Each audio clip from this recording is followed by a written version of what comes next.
Begini, apakah semua orang yang puasa bisa mendapatkan 4 kemuliaan tadi atau tidak? Ini poinnya. 4 itu kalau digabungkan jadi takwa namanya. Singkatnya, apakah semua orang puasa pasti bertakwa? Ya, tanya-tanyakan Al-Quran. Apa jawaban Allah di Al-Quran?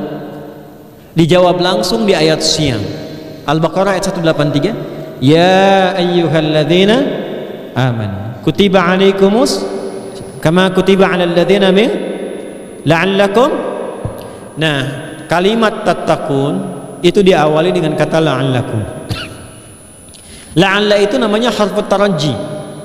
Saya ulang ya, di ilmu nahwu la'alla disebut harfu taraji.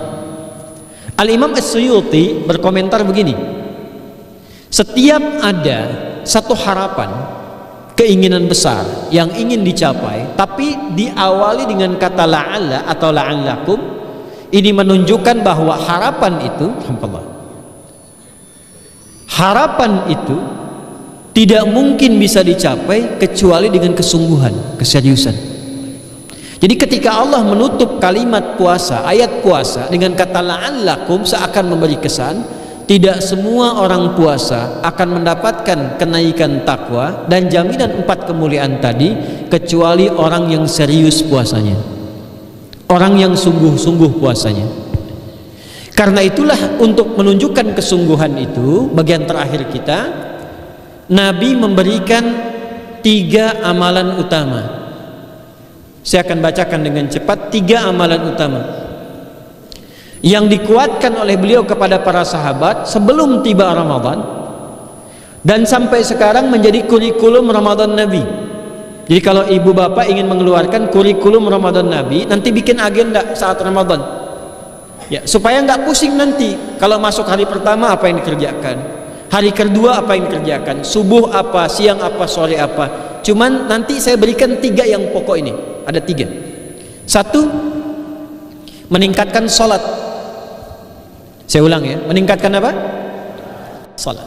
Kalau meningkat secara singkatnya berarti bertambah dari yang sekedar fardu, tambah dengan apa? Sunnah. Maka dari sekarang keluarkan semua jenis sholat-sholat sunnah. Keluarkan dari sekarang apa saja, siang dan malamnya. Yang rawatib, ada berapa rawatib? Rawatib 12. Ya, rawatib itu yang melekat dengan sholat fardu dan menentukan untuk memperbaiki sholat fardu, menambah. Jadi kalau kurang khusyuk ditambah dengan sunnahnya, disebut rawatib. Bisa sebelum, bisa setelah sholat fardu. Ada 12 dari hadis Nabi sallallahu alaihi wasallam.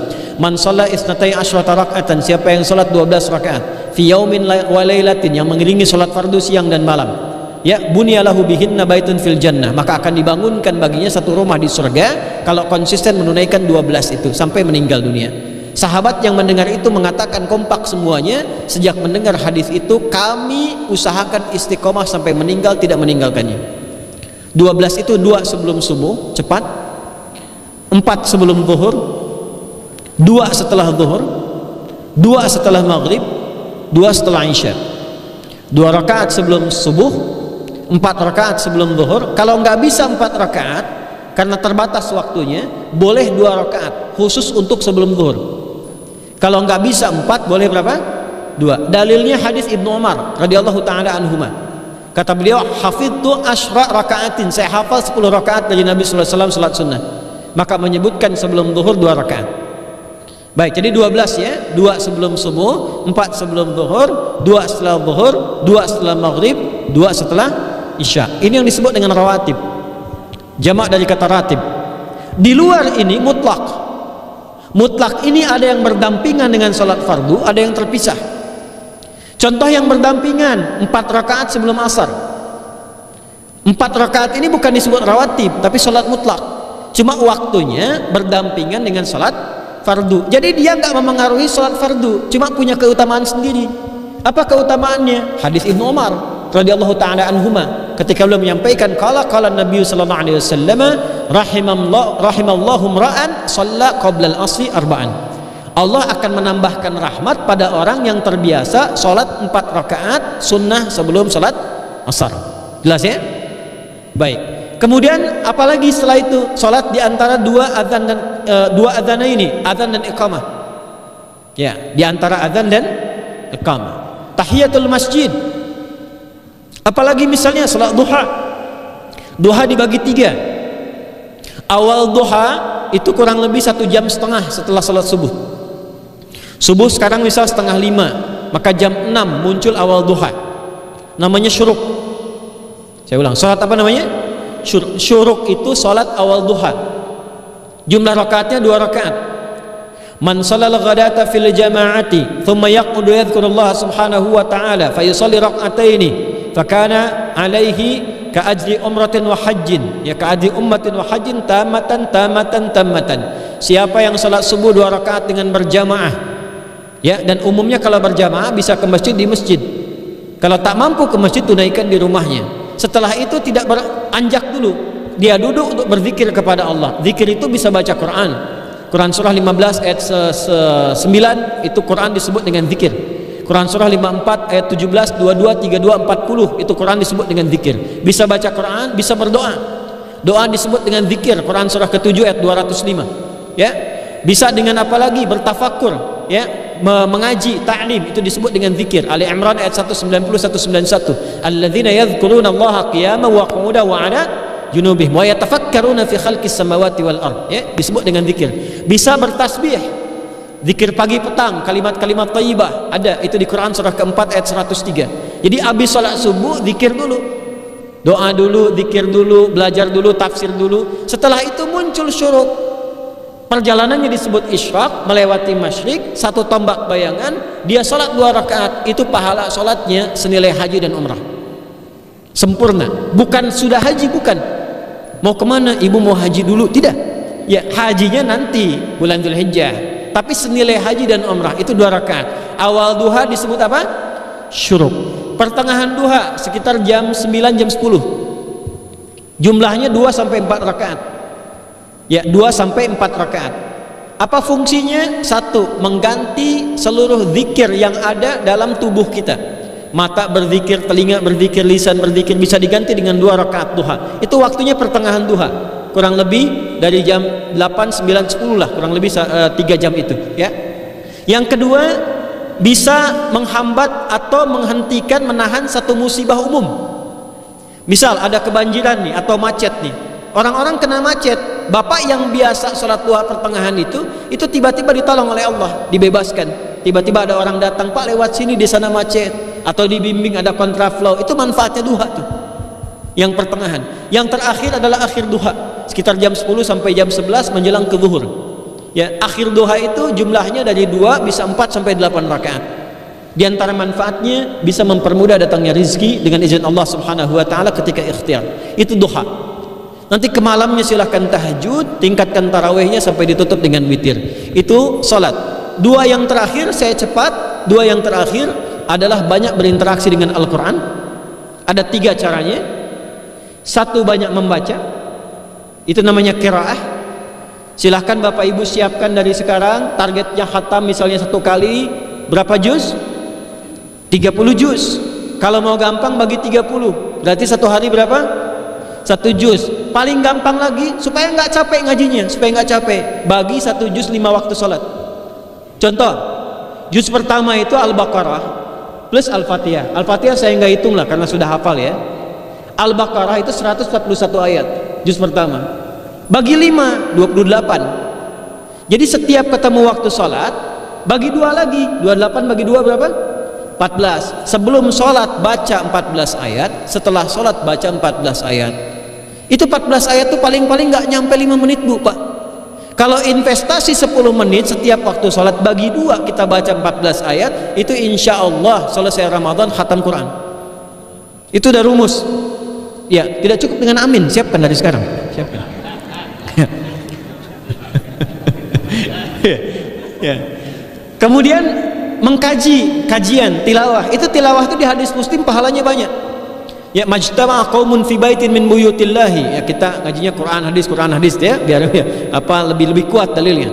Majtama'a qaumun fi baitin min buyutillahi yatluna kitaballahi wa yatadarasuna fi ma bainahum. Ya, siapa yang bisa tilawah Quran, ngaji, tafsir, keluarkan misalnya untuk Ramadan 10 hari saya pengen tahu Al-Fatihah. Itu ketika dilakukan punya 4 keutamaan. 1, ghasyiyatuhum rahmah, selama ngaji rahmat Allah dibentangkan. Kalau pengen doa cepat dikabulkan, kalau istighfar diampuni. Yang kedua, awas ini nazalat alaihimus sakinah, diberikan ketenangan dalam jiwa. Bapak ibu pengen di rumah tangga nyari sakinah, isi dengan Quran di rumah. Amalan terakhir infak. Ya, hadisnya dari Ibnu Abbas, an Ibnu Abbas radhiyallahu taala anhuma qala, ya, beliau mengatakan kana Nabi sallallahu alaihi wasallam ajwadan nas wa ajwadu ma yakunu fi Ramadan. Adalah Nabi sallallahu alaihi wasallam itu orang yang sangat luar biasa dermawan dan lembut, dan bertambah dermawan lagi ketika tiba Ramadan. Apa yang dilakukan Nabi? Mensupport sahabat, siapapun yang punya anggaran untuk infak disiapkan sebelum Ramadan. Jangan berpikir banyak, Bu. Yang penting ada anggaran. 30.000 nggak ada masalah. Setiap hari 1.000, tidak harus uang, makanan. Pernah dengar hadis ini nggak? Siapa yang memfasilitasi bukaan orang puasa walaupun dengan sebiji kurma dan sehirup air, maka dia mendapatkan pahala seperti orang puasa itu tanpa dikurangi sedikit pun. Ada? Hadisnya sahih di At-Tirmidzi. Tapi bukan berarti nyanyi kurma ke Tanah Abang setiap hari 1. Terus minumnya 1 sedotan aja ganti-ganti.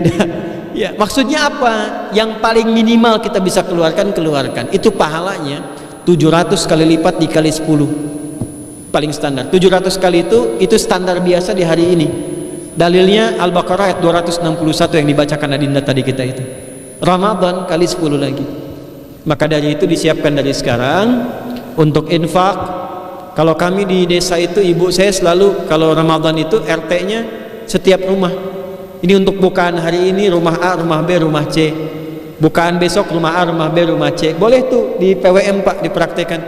Ya, misalnya anggota perserikatan siapa dikasih kesempatan. Mungkin nanti yang lain kurmanya, yang ini misalnya jeruknya, yang ini ininya. Setiap ada bukaan ya kirim ke yatimnya, ya, kemudian ke pondok-pondok asuhan Muhammadiyah yang tadi disebutkan sekian ribu itu, cari pahala. Ya, saya kira itu yang bisa saya sampaikan. Sampai dengan batas waktu yang diberikan, semoga bermanfaat dan semoga Allah Subhanahu wa taala berikan kemuliaan kepada kita semua, kesehatan. Dan saya yang terakhir saya ingin sampaikan doa penting. Tolong hafalkan doa ini. Dan ini doa yang diajarkan Nabi menjelang Ramadan, supaya mendapatkan kesehatan, kekuatan, keselamatan untuk beribadah saat Ramadan. Hadisnya di At-Tirmidzi nomor hadis 3254. Qala, langsung saja qala Nabi sallallahu alaihi wasallam, Allahumma ahillahu alaina bil yumni wal iman was salamati wal islam rabbi wa rabbuka Allah. Nah, itu tolong nanti dihafalkan. Tadi sudah direkam, dibimbing. Nanti ketika ditetapkan masuk awal Ramadan, bacakan itu. Ya Allah, anugerahkan awal Ramadan kepada kami dengan ketenangan, kedamaian, kekuatan iman, keselamatan, sehat, nggak sakit sampai selesai puasanya, diberikan kekuatan untuk ibadah dalam keislaman, dan diikhlaskan hanya karena Allah Subhanahu wa taala. Subhanakallahumma wa bihamdika nasyhadu an la ilaha illa anta nastaghfiruka wa natubu ilaik. Wa akhiru da'wana alhamdulillahi rabbil alamin wal 'afu minkum fastabiqul khairat. Assalamualaikum warahmatullahi wabarakatuh.